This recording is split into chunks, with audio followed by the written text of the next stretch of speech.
في جهنم جميعا الذين يتربصون بكم فإن كان لكم فتح من الله قالوا ألم نكن معكم وإن كان للكافرين نصيب قالوا ألم نستحوذ عليكم ونمنعكم من المؤمنين يوم القيامة ولن يجعل الله للكافرين على المؤمنين سبيلا إن المنافق وهو خادعهم وإذا قال إلا قليلا الدرك الأسفل من النار وكان الله شاكرا عليما.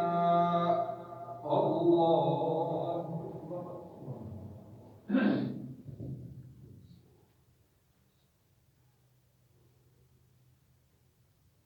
سمع الله لمن حمده.